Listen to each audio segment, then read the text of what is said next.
প্রিয় দর্শক শ্রোতা, আসসালামু আলাইকুম এবং অফুরন্ত শুভকামনা সবার জন্য। বাংলাদেশের সচিবালয় কেন্দ্রিক আমলাতন্ত্রের যে দুষ্টচক্র, আর সেই দুষ্টচক্রের পৃষ্ঠপোষকতায় গড়ে ওঠা বিভিন্ন মন্ত্রণালয় কেন্দ্রিক সিন্ডিকেট, এই সিন্ডিকেট কি বাংলাদেশের প্রধানমন্ত্রীর চাইতেও বেশি ক্ষমতা সম্পন্ন, বেশি ক্ষমতাশালী হতে পারে? কেন কথা বলছি? সম্প্রতি এমন কিছু ঘটনা একটি নির্দিষ্ট বিষয় জনপ্রশাসনের এমন ইঙ্গিত দিচ্ছে যে সচিবালয়ের কোনো কোনো সিন্ডিকেট প্রধানমন্ত্রীকেও পরোয়া করে না বা প্রধানমন্ত্রীকে চ্যালেঞ্জ করে চলছে, এমন একটি বিষয় সামনে এসে গেছে। প্রিয় দর্শক শ্রোতা, বিষয়টি নরসিংদী জেলার জেলা প্রশাসনের অতিরিক্ত জেলা প্রশাসক রাজস্ব মাহমুদা বেগমকে নিয়ে।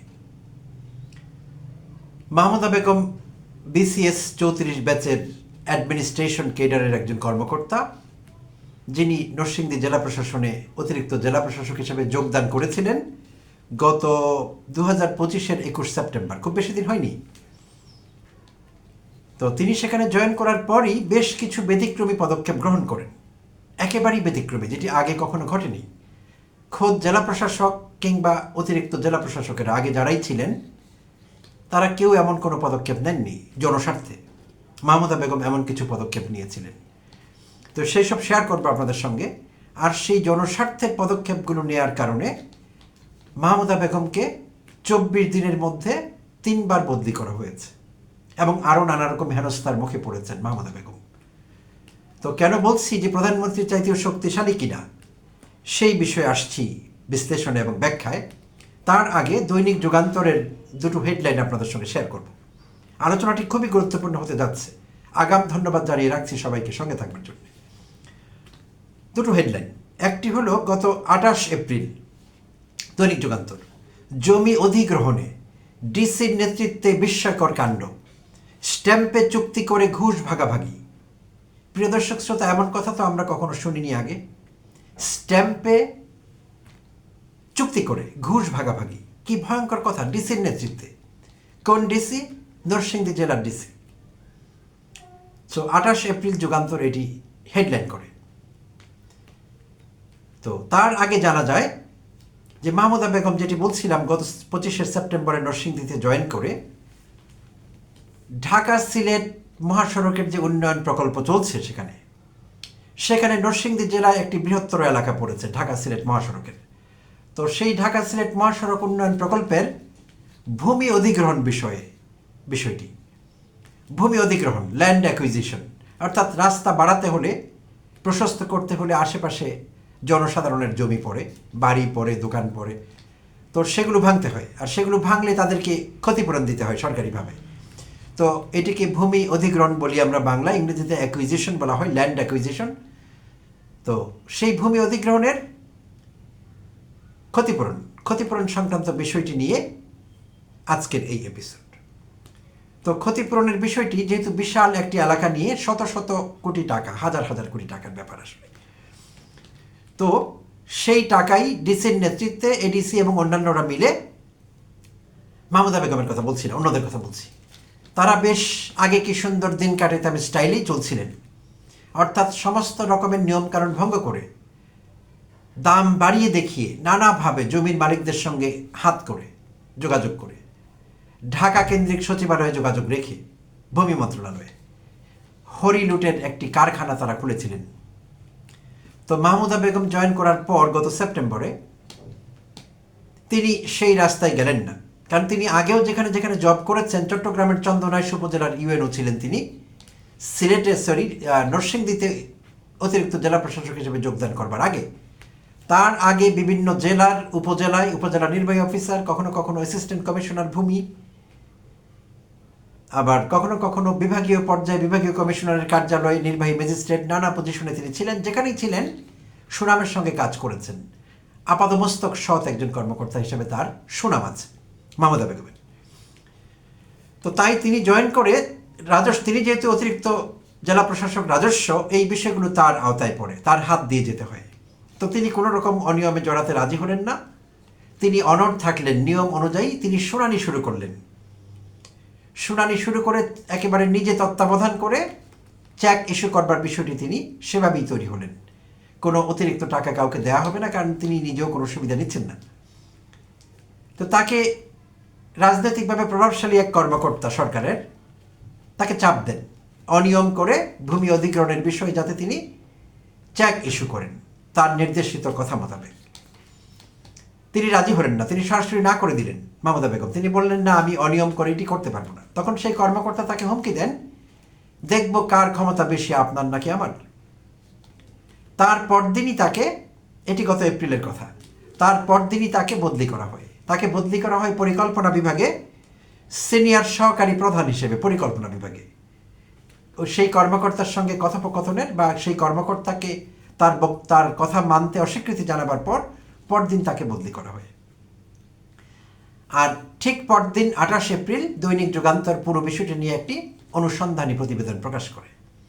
সেই অনুসন্ধানী প্রতিবেদন দেখে ভূমিমন্ত্রী মিজানুর রহমান মিনু, বিএনপি নেতা এবং সংসদ সদস্য, তো মিজানুর রহমান মিনু মাহমুদা বেগমকে ফোন করেন, নিজে ফোন করে তাকে অভিনন্দন জানান এবং আশ্বাস দেন যে সরকার তার বিষয়ে অবগত আছে। প্রধানমন্ত্রী তারেক রহমান তার মতো সৎ মেধাবী কর্মকর্তাদের খুঁজছেন। প্রিয় দর্শক শ্রোতা, বলে নেওয়া ভালো, মাহমুদা বেগমের এই সতর্কতা, এই সাবধানী আচরণ, নিজে সৎ থাকা, সব কিছু মিলিয়ে তার সময়ে 3,000 কোটি টাকা তিনি বাঁচিয়ে দিয়েছেন সরকারের। না হলে সেই সিন্ডিকেট যেভাবে চাই পেতেছিল, যেই সিস্টেমে, যেই স্ট্রাকচার তারা তৈরি করেছিলেন দুর্নীতির, সেই স্ট্রাকচার অনুযায়ী সেই চেকগুলো ইস্যু করতে হলে ভূমি মালিকদের সরকারের আরও 3,000 কোটি টাকা ব্যয় হতো। মাহমুদা বেগম সেই 3,000 কোটি টাকা বাঁচিয়ে দিয়েছেন। তো ভূমিমন্ত্রী তাকে অভিনন্দন জানান এবং ধন্যবাদ জানান এবং তাকে আশ্বাস দেন যে তার এই অকাল বদলি, অসময়ে, অপ্রয়োজনে এটি হবে না, তিনি সেটি থামাবেন। সেই অনুযায়ী ভূমিমন্ত্রী জনপ্রশাসন মন্ত্রণালয়কে অনুরোধ করেন তার বদলিটি আটকে দেবার জন্য। তো হয়তো আটকায়, বাট 2 সপ্তাহের জন্য। ঠিক 2 সপ্তাহের মধ্যে তাকে বদলি করা হয় খাদ্য মন্ত্রণালয়ে সিনিয়র সহকারী সচিব হিসেবে। আর বলে নেওয়া ভালো, শুধু ভূমিমন্ত্রী না, বিষয়টি প্রধানমন্ত্রী তারেক রহমানের দৃষ্টিগোচর হয়েছিল এবং প্রধানমন্ত্রী ভূমি মন্ত্রণালয়কে নির্দেশ দিয়েছিলেন এই বিষয়ে তদন্তের জন্য। তাহলে প্রধানমন্ত্রীর ইনভলভমেন্ট আছে, প্রধানমন্ত্রী জানতেন বিষয়টি, ভূমিমন্ত্রী সরাসরি হস্তক্ষেপ করেছেন। তারপরও 2 সপ্তাহের মাথায় তাকে আবার বদলি করা হলো, যেটি বলছিলাম খাদ্য মন্ত্রণালয়ে।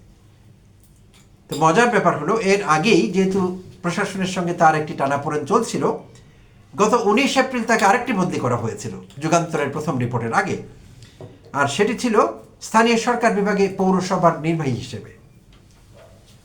তার মানে তার 3টি বদলি হয়ে যায়। একটি হলো 19 এপ্রিল যুগান্তরে ঘটনা প্রকাশিত হবার আগে, একটি হলো 13 মে, আর আরেকটি হলো 28 মে।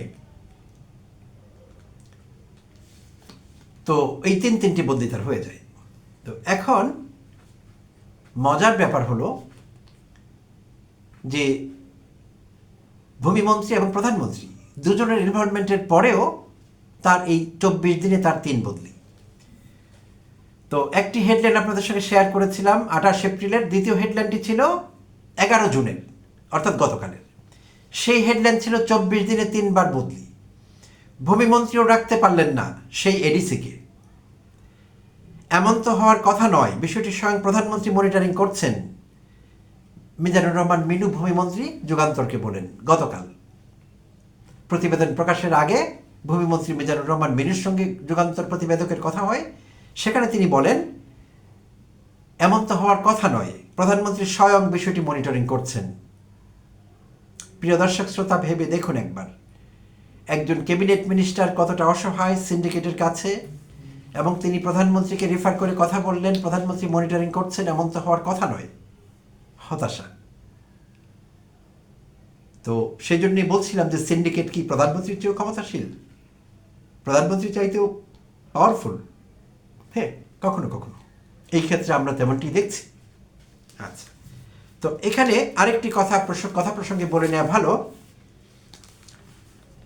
মাহমুদা বেগম এখন অতিরিক্ত জেলা প্রশাসক হিসেবে কাজ করছেন নরসিংদীতে। তার আগে আরেকজন অতিরিক্ত জেলা প্রশাসক ছিলেন তার নাম ছিল Mustafa Manowar, BCS 30 batch administration ক্যাডারের বা অ্যাডমিনিস্ট্রেটিভ ক্যাডারের মুস্তাফা মানোয়ার, যিনি এখন সচিবালয়ে আছেন জনপ্রশাসন মন্ত্রণালয়ের সংগঠন ও ব্যবস্থাপনা বিভাগে ডিএস হিসেবে আছেন, উপসচিব হিসেবে মুস্তাফা মানোয়ার। এই মুস্তাফা মানোয়ার নরসিংদীতে ছিলেন একই পজিশনে মাহমুদার জায়গায় অতিরিক্ত জেলা প্রশাসক রেভিনিউ রাজস্ব 2024-এর 21 মার্চ থেকে 9 জুন পর্যন্ত 2.5 মাস মাত্র। এই 2.5 মাসে তার হাত দিয়ে তিনি বিতরণ করেছেন 359 কোটি টাকার চেক ভূমি মালিকদের, ভূমি অধিগ্রহণের ফলে তাদের যে ক্ষতিপূরণ এসেছে সেই বাবদ 359 কোটি টাকা চেক তিনি ইস্যু করেছিলেন। এবং বলা হচ্ছে যে এই চেক হস্তান্তর করে সিন্ডিকেটের মাধ্যমে তিনি বড় অঙ্কের কমিশন সেখান থেকে কামিয়েছেন। পরবর্তীতে কোনো কারণে তার নরসিংদী থাকা হয়নি, এখন তিনি জনপ্রশাসন মন্ত্রণালয়ে আছেন। তো এটি কোনো জাস্ট একটি দাবি, এমনি কোনো তথ্য প্রমাণ ছাড়া এরকম না।